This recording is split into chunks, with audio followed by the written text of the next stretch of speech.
Bismillahirrahmanirrahim. Alhamdulillahi rabbil alamin. Wabihi nasta'in ala umurid dunya waddin.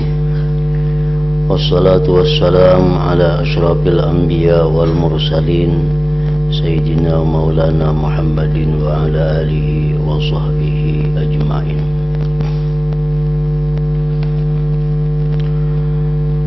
Kita ini senantiasa mulia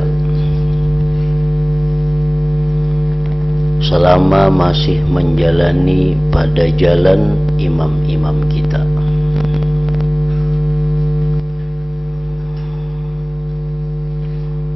Kita ini senantiasa mendapat petunjuk dari Allah, mendapat bimbingan dari Allah selama kita masih menjalani pada jalan imam-imam kita.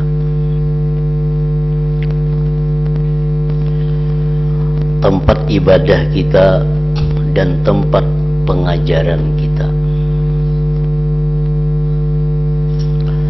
Tidak henti-hentinya para imam itu mengeluarkan, menerbitkan orang-orang yang menjadi pemuka agama, seperti Al-Ustadz Abu Ishaq Abu Hamid, Abu Tayyib Ibnu Paurak, guruku Abu Bakar Al-Warraq, dan sebagainya. Juga mengeluarkan, menerbitkan orang-orang yang benar-benar tekun dalam beribadah, seperti Abu Ishaq Ash-Shirazi, Abu Sa'id As-Sufi, Nasrul Maqdisi, dan lain-lain, yang mana mereka itu melebihi umat dalam ilmu dan zuhudnya, hingga sampai pada kita yang lemah hati dan bercelumur kotoran,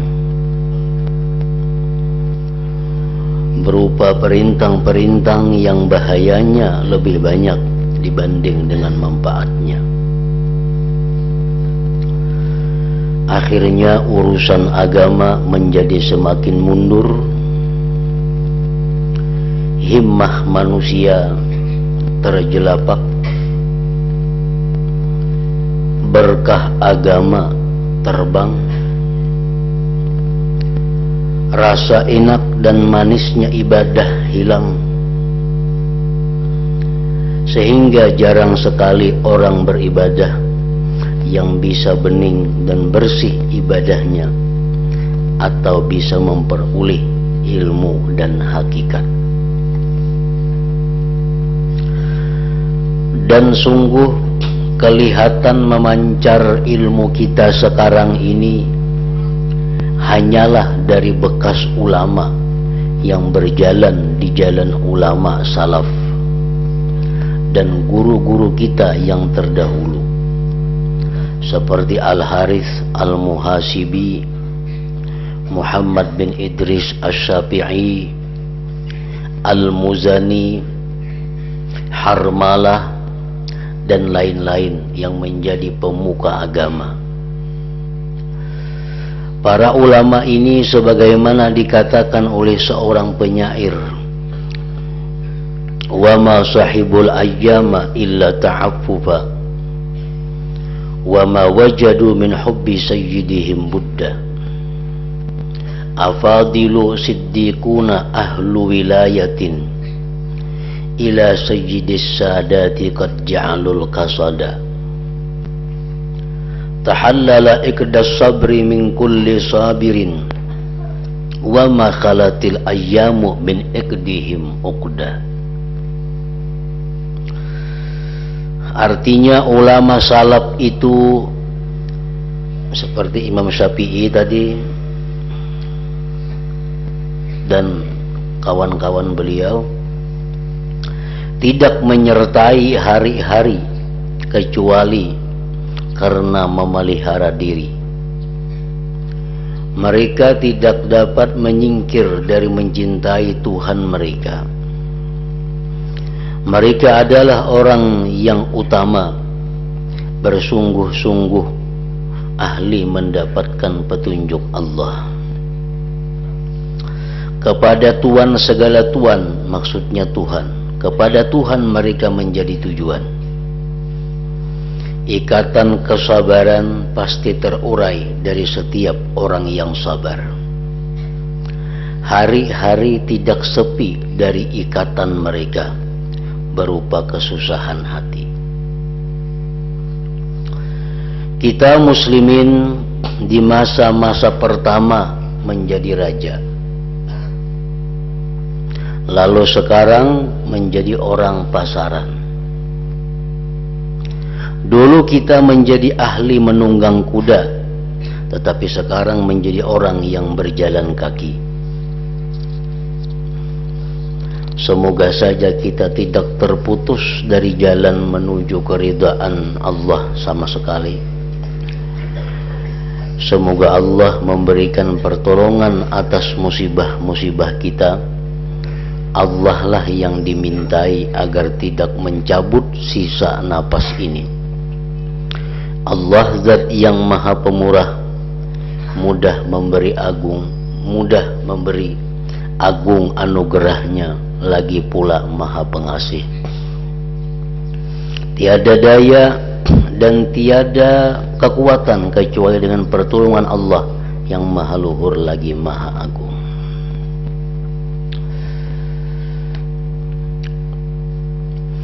Adapun masalah tafwid,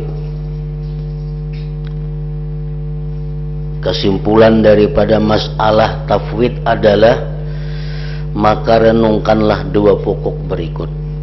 Tafwid artinya pasrah, berserah diri kepada Allah. Nah, apa intinya, apa maksudnya daripada masalah tafwid itu? Apa yang dimaksud dengan pengertian berserah kepada Allah? Maka renungkanlah dua pokok berikut. Yang pertama, engkau harus mengerti, mengetahui. Engkau harus meyakini bahwa memilih sesuatu itu tidak patut, kecuali untuk orang yang mengetahui benar tentang perkara-perkara yang hendak dipilih dengan semua seginya, zahir batinnya, keadaannya dan akibatnya. Kalau tidak, maka orang yang memilih tentu tidak aman dari pilihan yang menyebabkan kerusakan dan kebinasaan. Meninggalkan pilihan yang mengandung kebaikan dan kemaslahatan. Nah, itu yang pertama yang kita ketahui, yang kita yakini, bahwa memilih itu adalah tugas orang yang mengetahui. Kalau orang yang tidak mengetahui itu kadangkala diberi tugas memilih. Kenapa sebabnya? Karena barangkali yang dipilihnya itu adalah sesuatu yang membinasakan dia.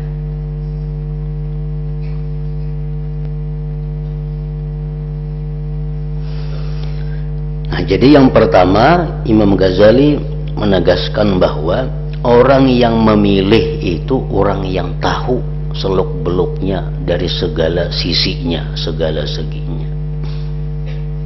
Orang nang kada tahu, kadangkala disuruh memilih.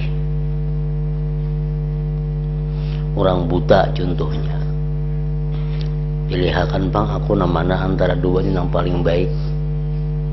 Pakaian umpamanya, kain umpamanya, pilihakan bang namana yang baik antara dua ini. Sedangkan orangnya buta, tentu orang buta kadangkala disuruh memilih.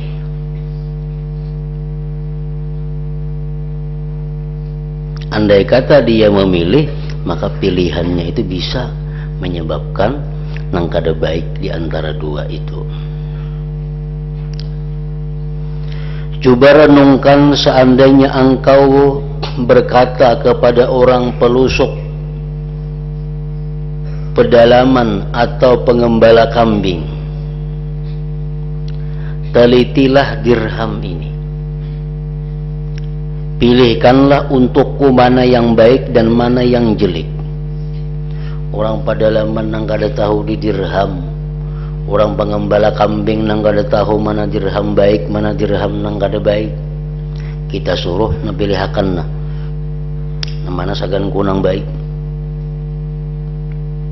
Tentu orang itu tidak dapat membedakan. Umpama engkau menyuruh orang pasar yang bukan ahli tukar menukar uang untuk membedakan dirham tersebut, kadang-kadang juga mengalami kesulitan. Orang kota pun, orang pasar pun, tapi nang kada ahli dalam tukar menukar uang, bisa kada kau membedakan mana emas nang baik, mana emas nang kada. Nah, kalau begitu engkau tidak aman, kecuali jika engkau sudurkan kepada ahli tukar menukar uang yang mengerti benar tentang emas dan perak serta sifat-sifat khusus yang ada pada emas dan perak.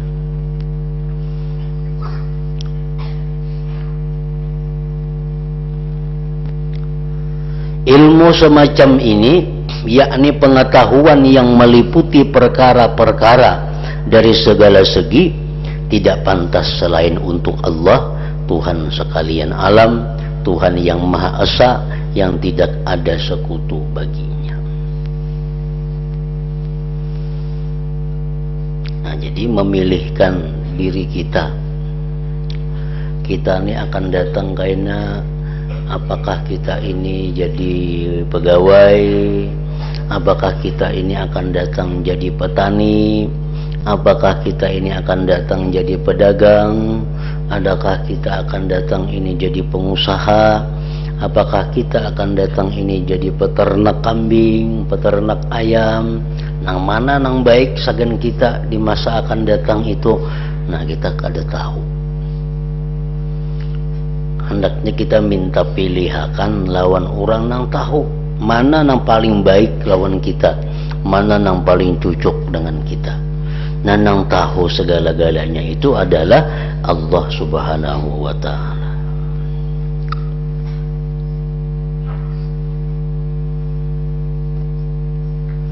Karena itu Allah Ta'ala berfirman, wa rabbuka yakhluqu ma yasha wa yakhtar ma kana lahumul khiyarah. Artinya Tuhanmu wahai Muhammad menciptakan apa saja yang Dia kehendaki dan mempunyai pilihan, sedang semua makhluk tidak memiliki pilihan. Kemudian Allah berfirman, wa rabbuka ya'lamu ma tukinnu suduruhum wa ma yu'linun. Artinya Tuhanmu mengetahui apa yang disembunyikan dalam hati segala makhluk dan apa yang diperlihatkan. Jadi nang tahu semuanya itu adalah Allah.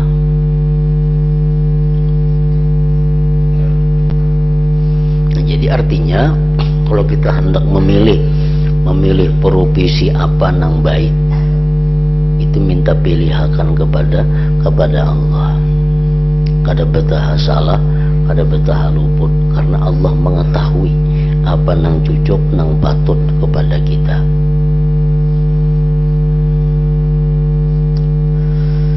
Diceritakan ada seorang salihin menerima firman dari Allah Ta'ala, hai fulan, mintalah, tentu engkau diberi. Jika minta hendak napa, ikam diberi. Orang itu adalah seorang yang diberi taufik oleh Allah. Ia berkata, ia menjawab, ikam hendak napa? Jar tawaran Tuhan, ikam hendak apa? Ikam kuberi. Nah, orang tadi menjawab, ujarnya, Zat yang maha mengetahui dengan segala seginya berfirman kepada orang yang bodoh dari segala segi, mintalah engkau tentu diberi. Apa yang baik untuk diriku aku minta, tetapi engkaulah yang memilihkan untukku ya Allah. Nah, ini contoh tafwid. Ditawari Tuhan kam hendak napa? Jaka kita tuh hendak anu. Nah, tapi andai kata kita diberi taufik oleh Allah, kalau ditawari hendak apa, hendak minta pilihakan aja kepada engkau ya Allah, mana yang terbaik untuk hamba.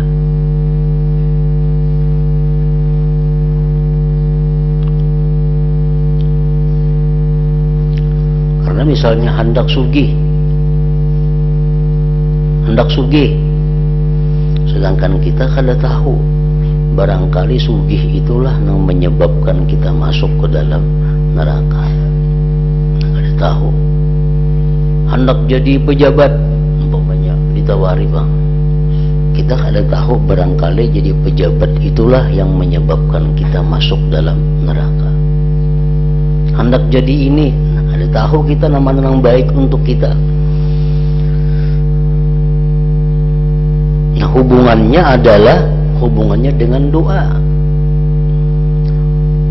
Orang yang tafwid itu orang yang kada mau minta kepada Allah kecuali sesuatu yang pasti baik.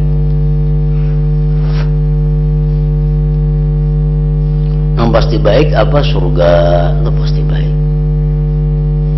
Rahmat Allah pasti baik. Ampunan dosa pasti baik. Ilmu yang bermanfaat pasti baik. Nah, jadi yang diminta oleh orang-orang yang dapat taufik dari Allah itu, yang mereka minta hanyalah sesuatu yang pasti kebaikannya.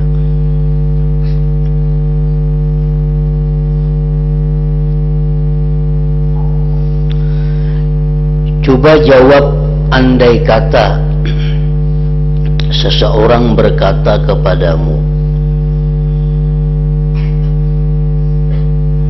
andai kata seseorang berkata kepadamu, ujar orang itu, aku akan mengurus semua urusanmu dan mengatur semua apa yang menjadi keperluanmu,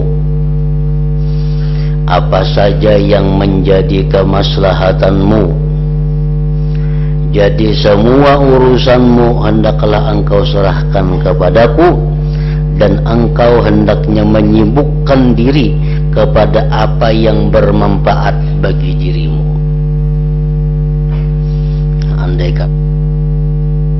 Andai kata ada orang yang demikian, ikam jangan memikirkan usaha, ikam jangan memikirkan kayak apa kaina, itu urusanku.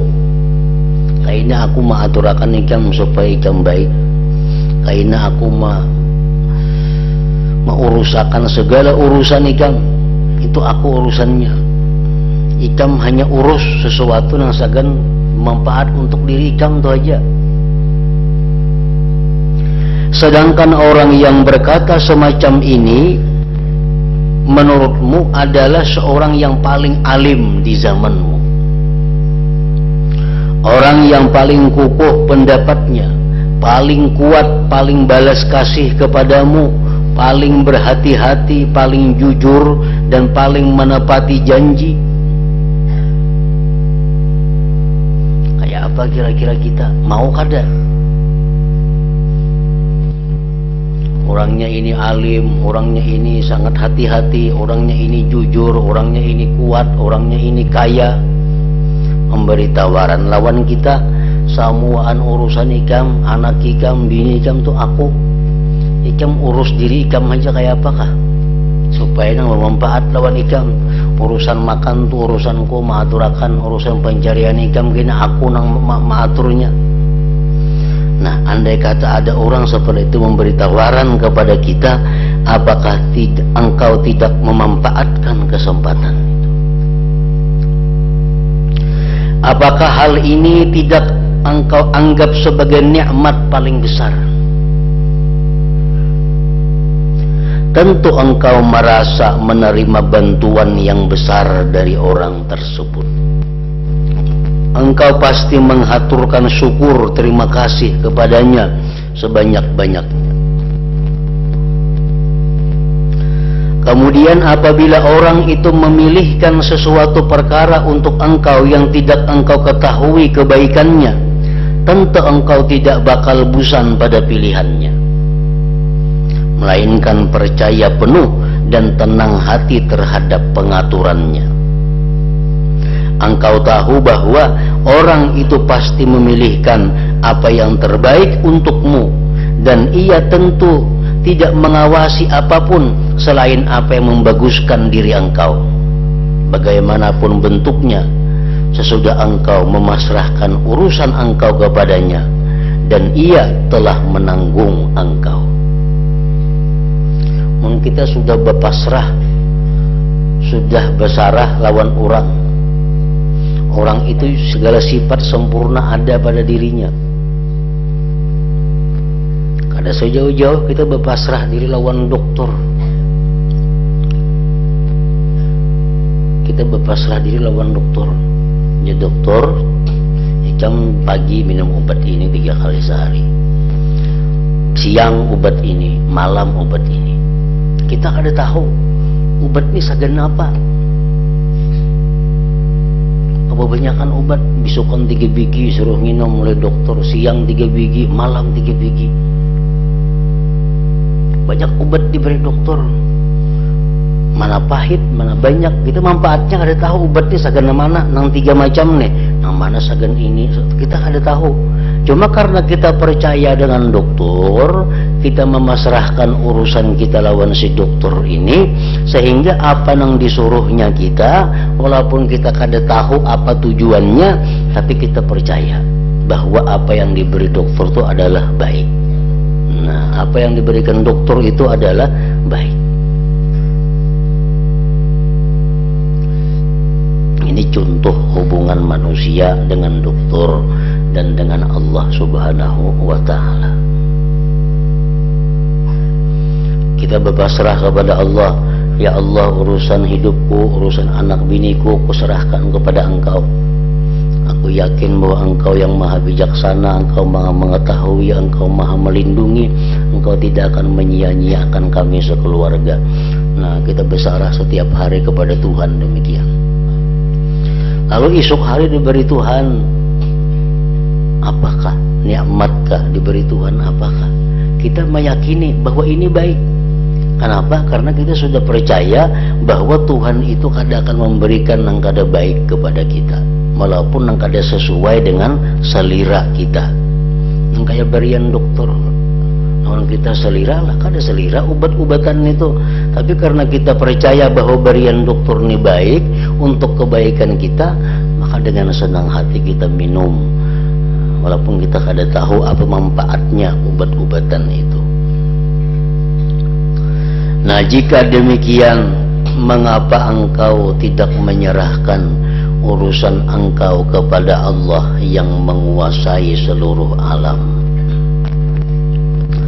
Padahal Allah adalah zat yang mengatur semua urusan dari langit hingga bumi. Allah lebih mengetahui dari orang yang tahu. Allah lebih kuasa daripada orang yang mengaku berkuasa. Allah lebih balas kasih kepada engkau daripada siapapun yang mengaku berbalas kasih. Allah lebih kaya daripada siapa saja yang mengaku kaya.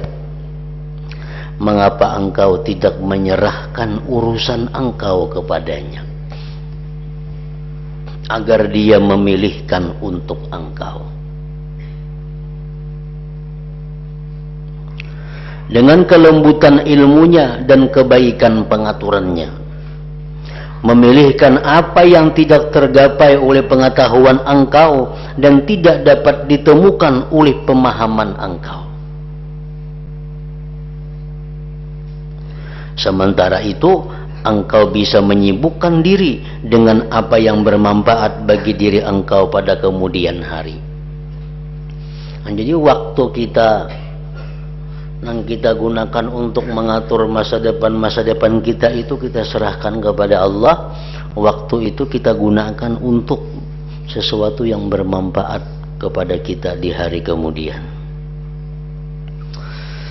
Apabila Allah memilihkan sesuatu perkara untuk engkau yang belum engkau ketahui rahasianya, ternyata hari ini datang musibah, ternyata hari ini datang hal-hal yang kada menyenangkan, maka malam tadi sudah pasrah kepada Allah, malam tadi sudah bersarah bulat lawan Tuhan, ternyata hari ini datang musibah, ternyata hari ini datang nang kada nyaman.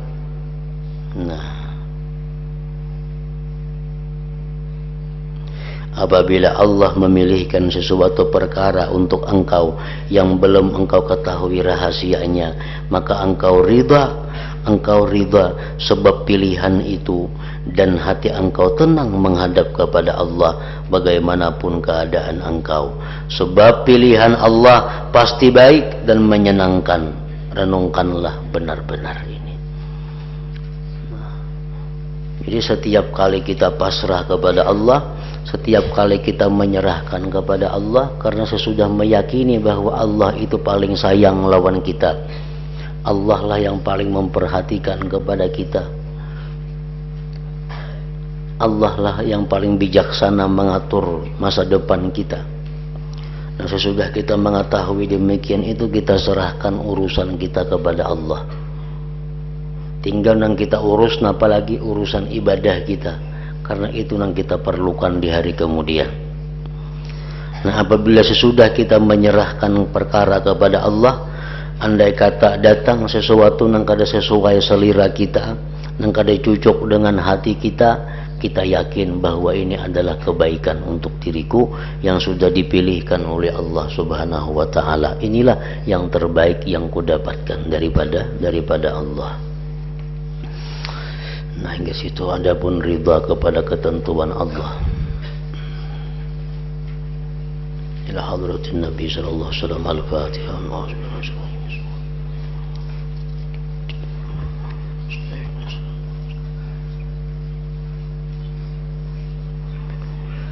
Bismillahirrahmanirrahim. Alhamdulillah rabbil alamin. Allahumma shalli wa sallim ala sayyidina Muhammad wa alihi wa sahbihi ajma'in.